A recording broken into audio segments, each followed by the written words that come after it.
Hello everybody. I'm going to be discussing approaching Morrowind as a new player. My stance is drastically different from the two prevailing attitudes that either your game must be pure in the way the developers intended or the ultra modded update everything crowd. Morrowind has a lot of problems, and while I think a mostly vanilla approach is important to give players a perspective on what the real game is, Bethesda shouldn't be selling the game with as many problems without at least taking some of that money and putting it toward fixes.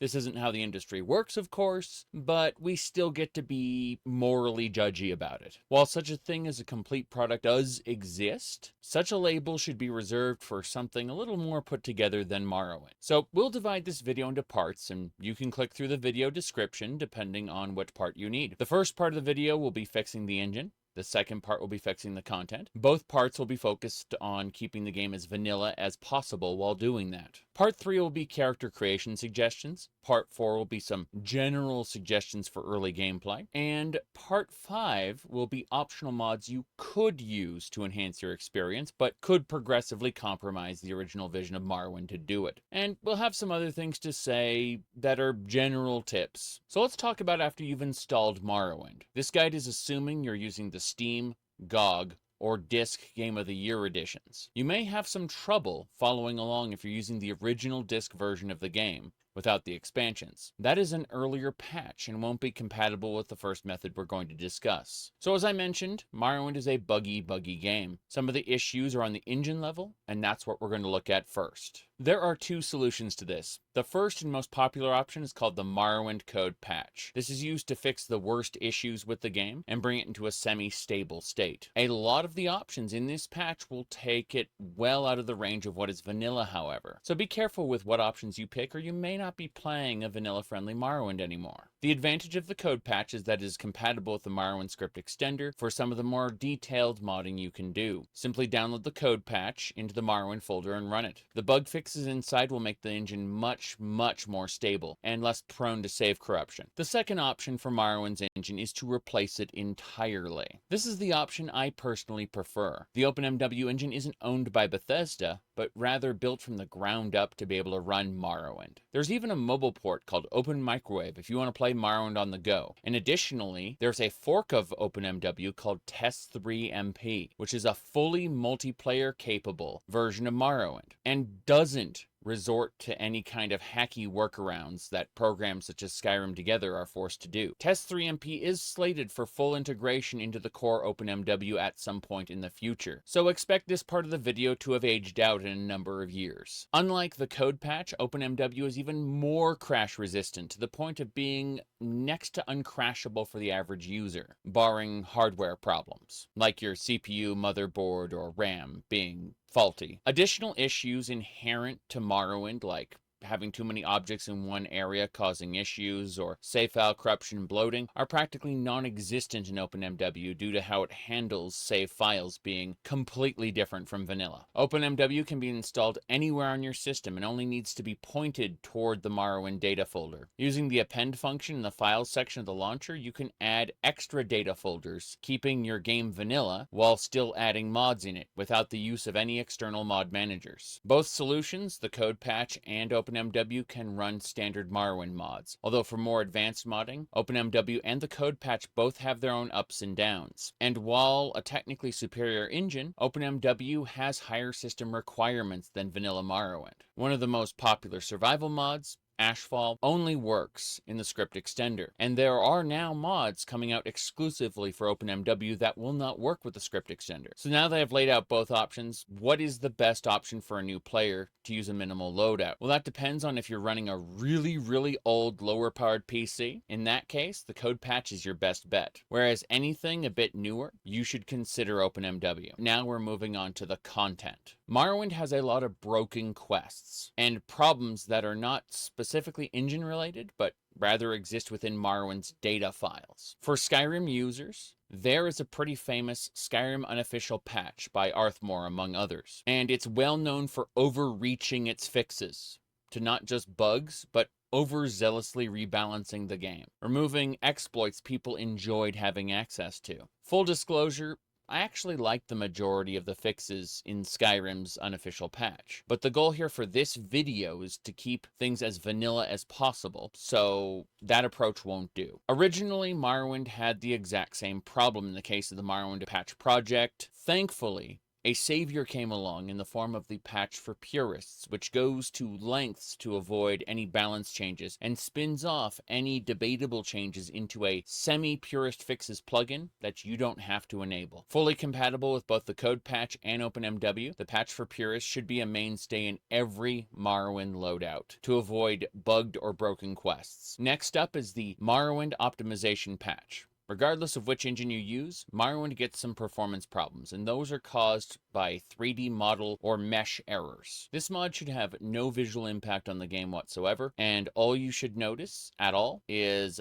that the game runs a little bit better. So let's move on to character creation. The game has a very immersive tutorial which commits a cardinal sin in modern game development. That is to say, it's very bad at explaining itself sufficiently, and the conveyance, that is to say the art of guiding the player from point A to point B, is unintentionally misleading. There are a couple roadblocks, and we're going to navigate around those. First and foremost, I'm obligated to say whatever build you decide to go with at the end of the day is fine, provided you can make it work for yourself. There are tons of veterans out there who will make the most absurd character builds work, and that's fine. With enough training and or workarounds, any starting skill, race, or sex combination should be made viable. But for the purpose of this guide, we're going to go with some very specific suggestions. Mostly the path of least resistance. The tutorial may be immersive, but it is not conducive to good character planning, so pick whatever feels good until the final confirmation screen. This screen lets you change things in any order you want. The thing you'll want to focus on are your skills. All skills start at level 5, which is practically speaking unusable. Around skill level 30,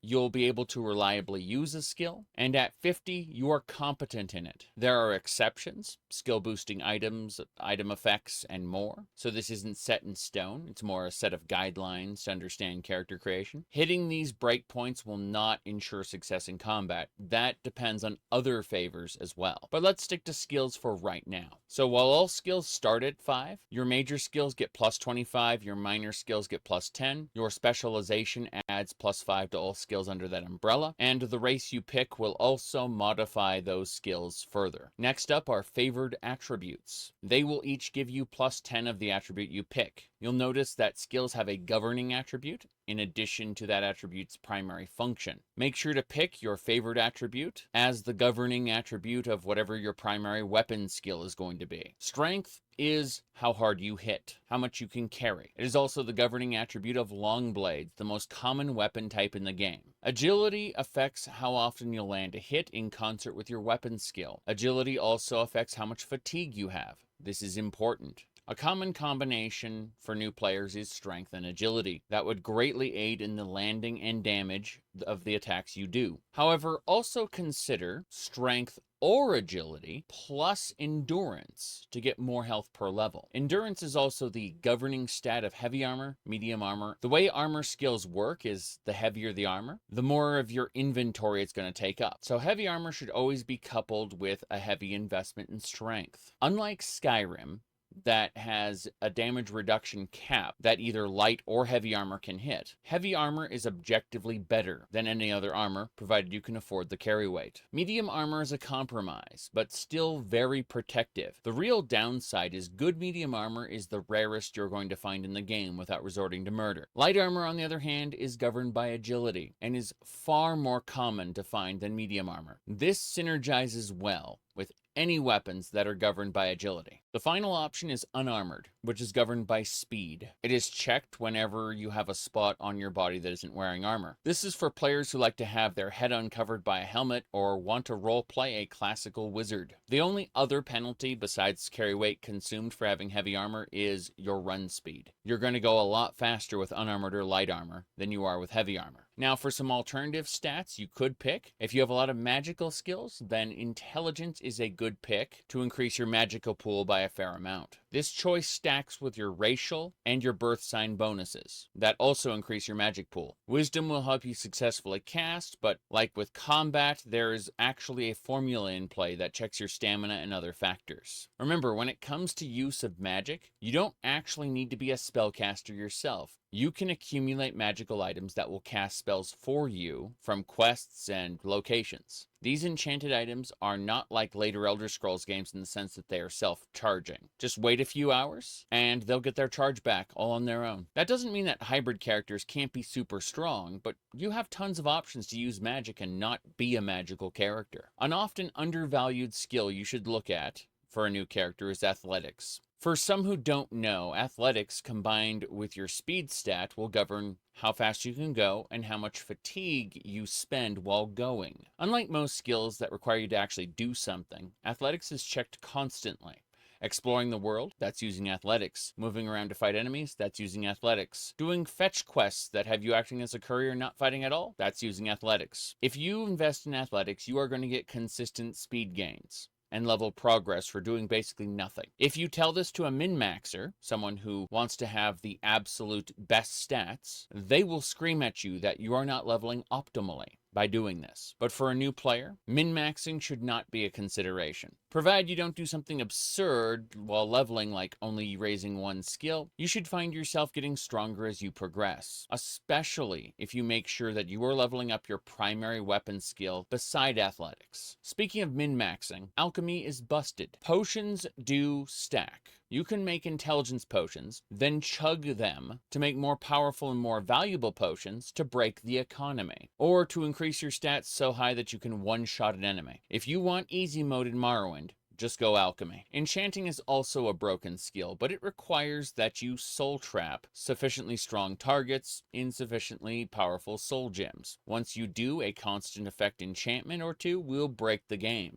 Note that you don't need to use the enchant skill yourself. You can take a filled soul gem and an item to an enchanter and spend an ungodly amount of money to have them do it for you in the end game after you become rich, possibly from alchemy. If you want a suggestion on an enchantment to make the game insanely easier, get a constant effect restore fatigue enchantment. Even just a couple of points will transform the game. So now that we've discussed skills, let's talk about races. Races are far more impactful in Morrowind than any other Elder Scrolls game, and you're going to want to scrutinize them in detail rather than just going with what looks cool. Redguards are best with long blades. High Elves are best with magic, and will boast an increased magicka pool at 1.5 times your intelligence, at the cost of being vulnerable to magic. Bretons have an increased magicka pool of 0.5 times your intelligence and are resistant to magic. Next, sex combinations are going to place a base stat modifier on you. For example, a female Redguard has more personality, whereas a male Redguard has more strength. You're going to want to look those over pretty thoroughly. Finally, let's talk birth signs. I will not be going over all of them. I'd just like to touch on a few of them really quick. As a melee class, for an easier early game, you can pick the warrior birth sign, which will increase your chance to land hits. It won't do much in the late game once your weapon skill is capped out though. Contrast this with a lover, which will increase your agility by 25 points, effectively giving you half of the bonus chance to hit as the warrior, but also increasing everything else associated with agility. That is, all the skills with agility as a governing attribute, plus dodge chance. On top of that, the lover also gives you the ability to paralyze the target for 60 seconds once a day. Sure, it will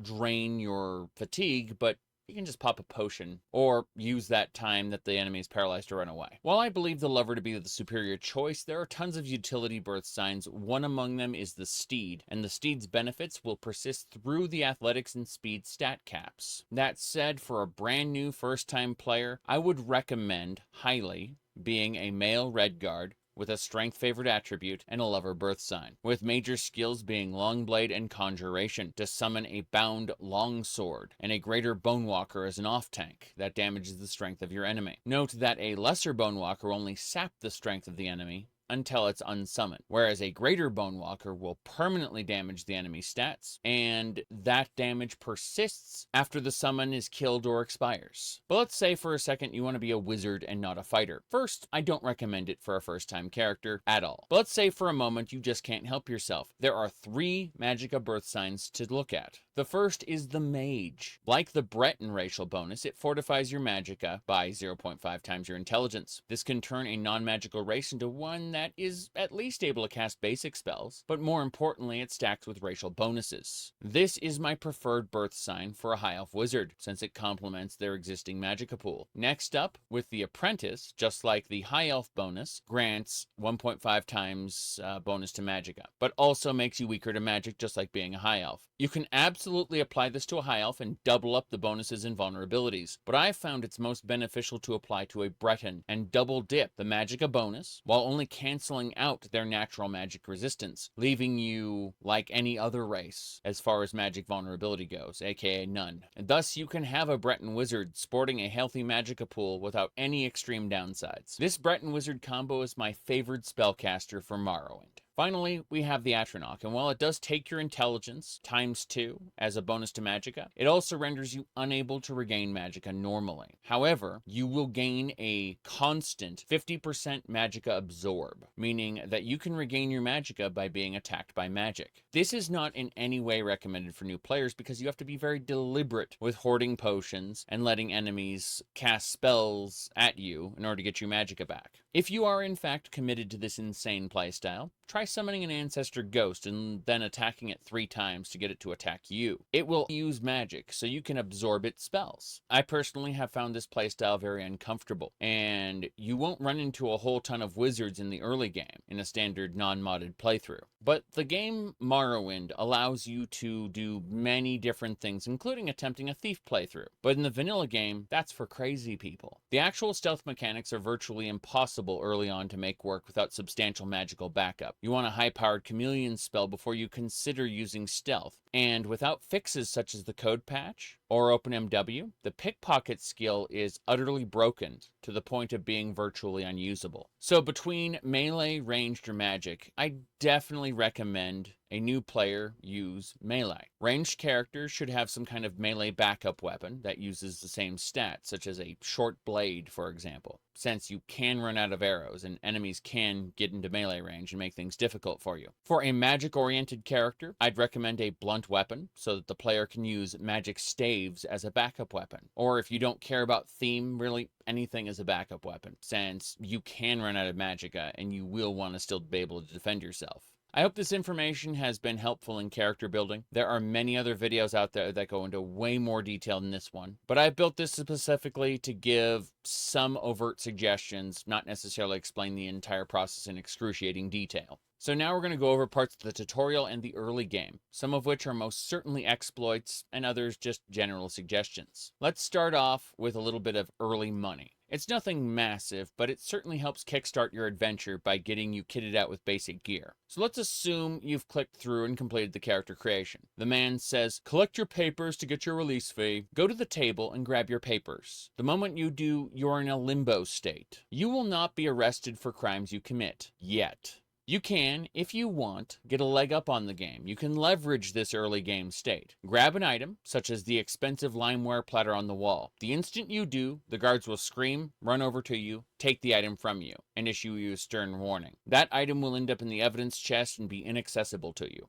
However, after grabbing the item, but before the guard reaches you, you can go to your inventory and drop the item on the ground. The guard will talk to you, try to take the item, but he can't because it's on the ground, not in your inventory anymore. So after the guards finish talking to you, pick the item back up. This time, it's not considered a crime. The limeware platter alone should pay for a good enough weapon. Probably a little more than that. But if you have absolutely no role-playing scruples whatsoever, just take everything with a value of 20 or above. You'll be able to sell it at the trade house later. You'll notice in my latest live streaming series, which I've linked in a pinned comment, the limeware platter was replaced by a redware platter. Some mods, such as Morrowind Rebirth, do that and are not recommended for brand new players. Moving along to the next room, you'll find a dagger sticking out of the table with a note. The dagger is the free weapon, and it is a trap for many a would-be Morrowind player. When you see a video of a player in Oblivion or Skyrim in a sort of review talking about Morrowind combat, they will inevitably flash to the player in Morrowind being out of stamina, attacking a rat, scrib, or forager with this dagger. This dagger is a bad weapon. If your character is unskilled in short blades, you will miss a lot and have a bad time.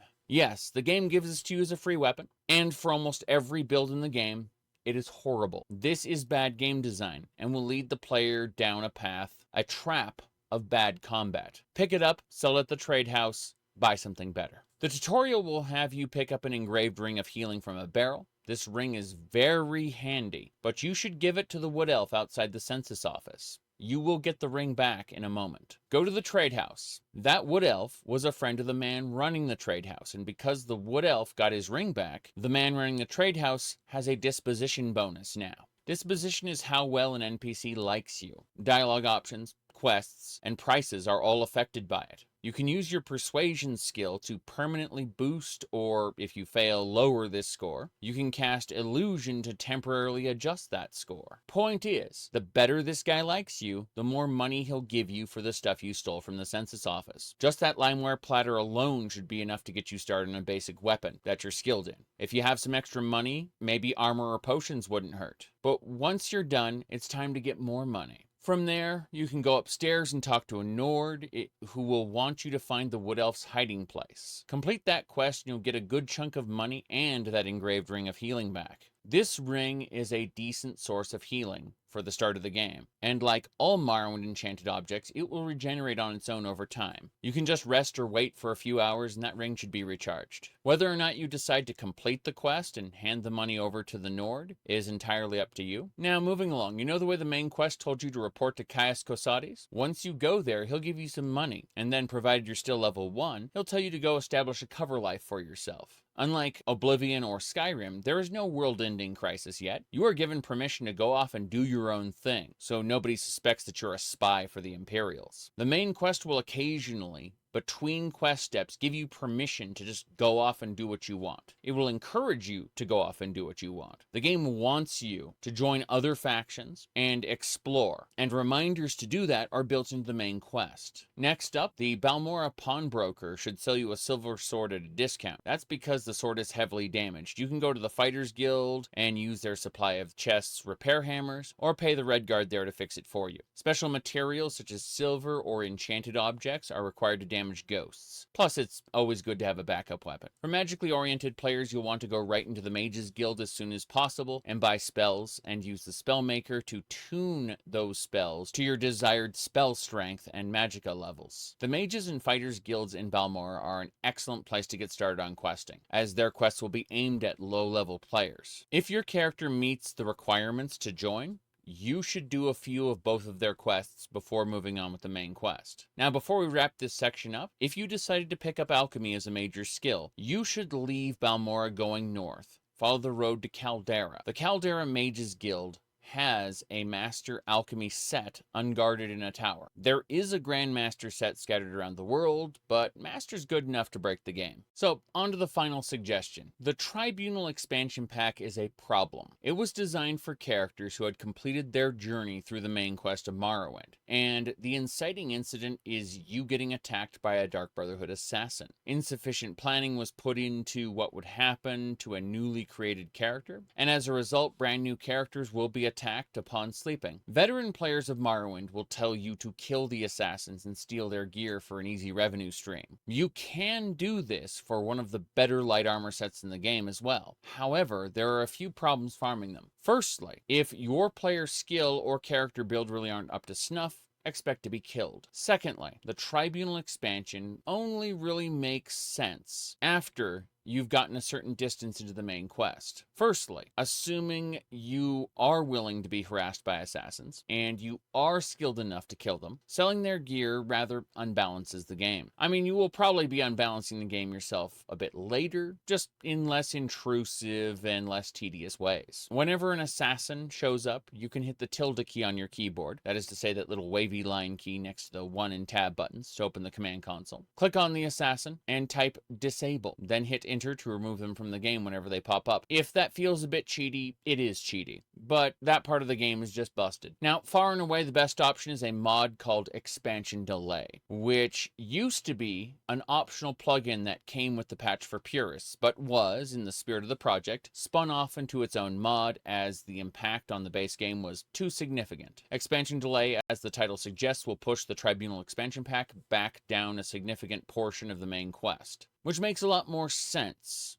not only in the progression of your character mechanically, but as to when it takes place within the story. This is the only mod I would recommend to a brand new player for their first attempt at Morrowind. But let's say you tried Morrowind and just didn't stick, and you feel like you need a few more mods to help you change things up. If the game is just too slow for you, try the speed and stamina mod. It will eliminate the stamina drain from running and give you faster speed in general. This mod in general isn't needed with enough investment in athletics, and if you have room in your build, you can use the Steed birth sign instead. Though in general, be ready to drink fatigue potions on the regular until you're able to get a consistent restore fatigue enchanted item if you don't use this mod. Next, let's say you don't like Morrowind's leveling system. You get stressed about feeling the need to min-max your stat gains. Try Natural Growth and Decay. It is a fully customizable, and you can be as powerful or as weak as you want through various settings. Growth and Decay also has an OpenMW specific version called NCGD MW Lua Edition. Finally, if the Regenerate Magicka on sleep doesn't do it for you, try Purist-friendly Magicka Regen. Unlike most Magicka Regen mods, it will not regenerate fast enough to allow you to spam spells, meaning that it does not take the strategy out of Magicka conservation, but will still regenerate when not casting, or using the wait function to pass time. There are tons more mods people would recommend, but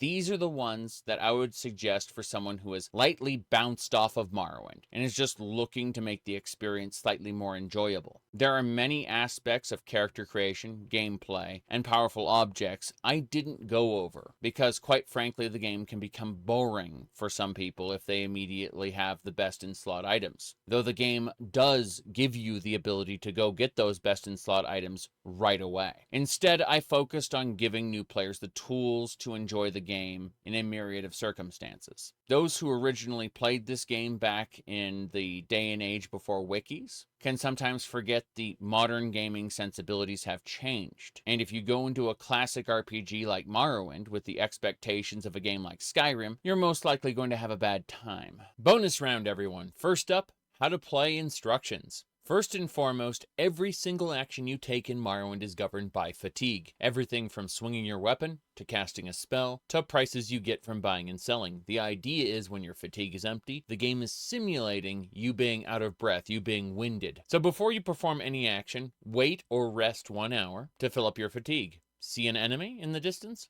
Wait an hour before going into combat fully rested. What about selling your stuff? Wait an hour to make sure that bar is entirely full to get best prices and barter chance. Going to use some repair hammers to fix up your gear? Wait to fill up your fatigue so that you have a better chance of succeeding. No matter what you're doing, wait to fill up your fatigue. This will only be problematic if you use survival mods to make yourself hungry, thirsty, or tired, at which point time becomes a resource, which is not the case in vanilla Morrowind, where wait is your friend. Next, let's discuss combat. When executing a melee strike, there are two types of attacks: rapid strikes and hard strikes. The instinct a Skyrim player is going to have is to spam the attack button, but Morrowind combat will lowball your rolls for doing that, costing the same amount of stamina as a normal strike. Whereas a charge strike, where you hold down the button for a second before releasing, this attack would be a power attack in Skyrim, but rather is just a normal strike in Morrowind. The virtue of a rapid strike over a normal strike is that each hit has a chance to stagger the target, interrupting their spell or attack, and is very effective with short blades provided you have the stamina dump into spamming strikes.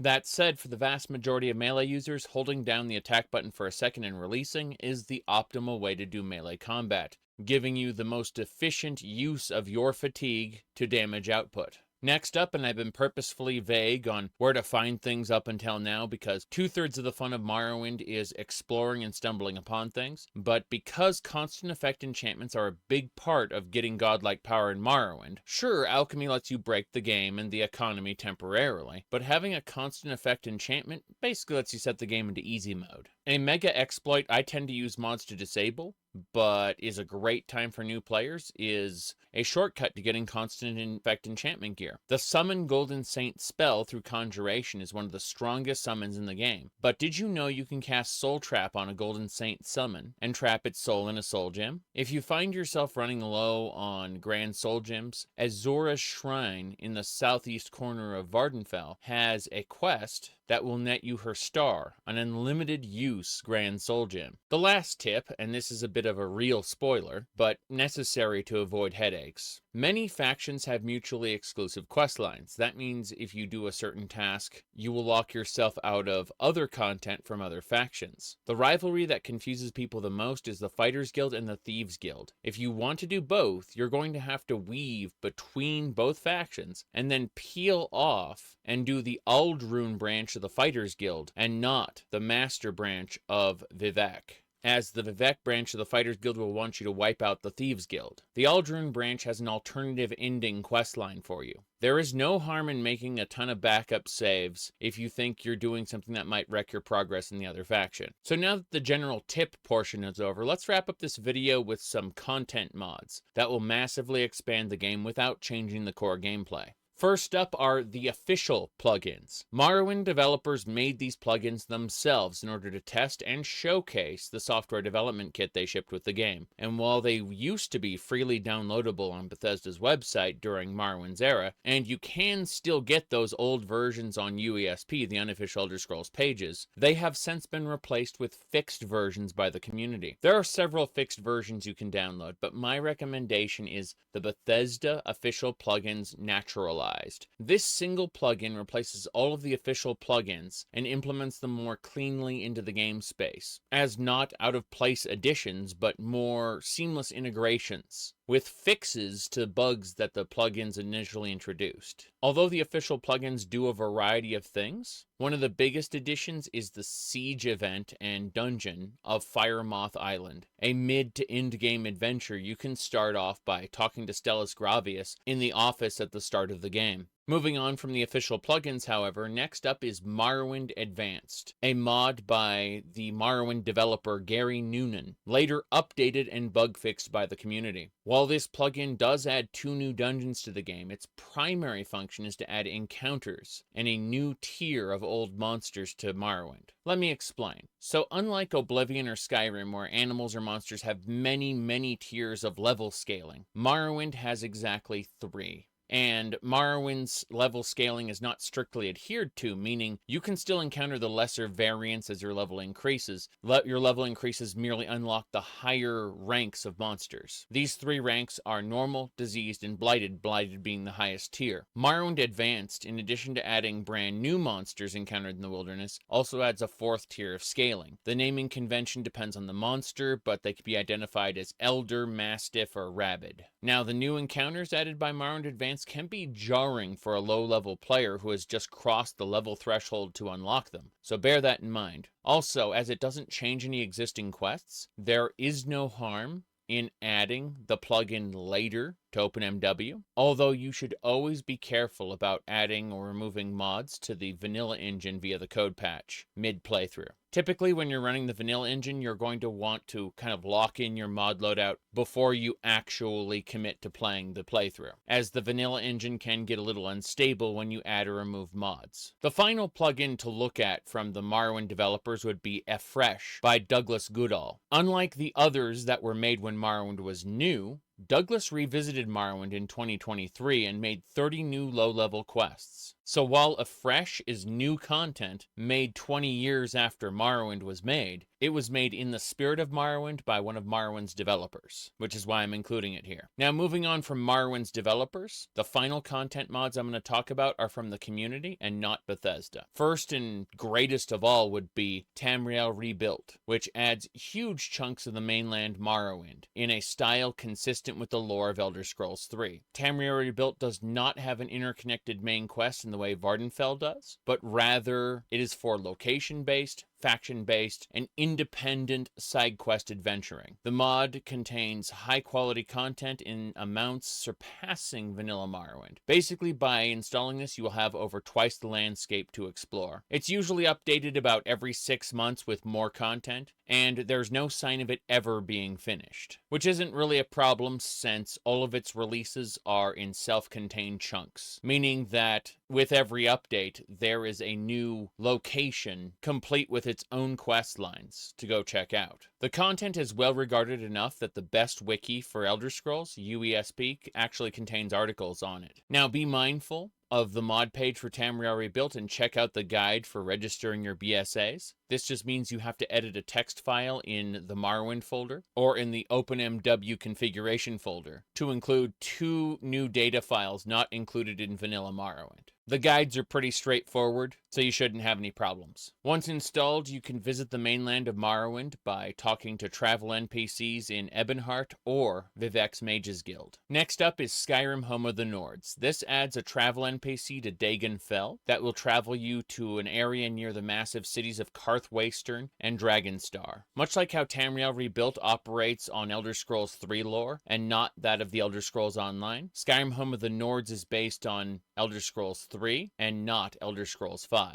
While Skyrim Home of the Nords is part of a larger project called Project Tamriel, and there are other parts of Project Tamriel and other miscellaneous new land mods that I could recommend to people, the 2 mods that I have just listed, Tamriel Rebuilt and Skyrim Home of the Nords, are the 2 complete enough to recommend to new players who want more content in Morrowind, in the unique style of Morrowind. Straying much further than that isn't recommended for a new player. So I think that's where we'll leave it. 3 mods that were created by Morrowind developers, 2 of them were fixed by the community, and 2 other mods that were made by the community in the Morrowind style, meeting or exceeding the professional standards of the game itself. Whether you want to play on the classic engine with the code patch, in OpenMW alone, in Test 3MP with friends, or on Open Microwave on your cell phone, there's a way for modern audiences to enjoy Morrowind. Now, there are better, more detailed guides out there for someone who wants everything spoiled, the location of powerful items revealed, or who wants to be handheld through a specific role. But I thought I'd just create this guide specifically, mainly to point people to when they ask for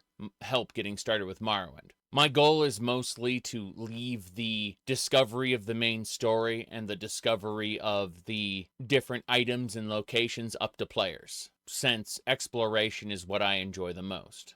Now, I had my vanilla, or mostly vanilla, Morrowind experiences back when the game was new, and all of my live streams now are heavily altered and do not represent the vanilla experience. My playstyles are typically suboptimal, done on purpose. So I don't want people to watch my live streams and then think this is a guide for how to play the game, instead being able to refer them to this video. I also hope that anyone who's previously bounced off of Morrowind might be able to use this as a guide to get some of the hints and tweaks down in order to truly enjoy the game. But either way, thanks for watching. I've got more videos down the pipe, but for now, I'll see y'all next time.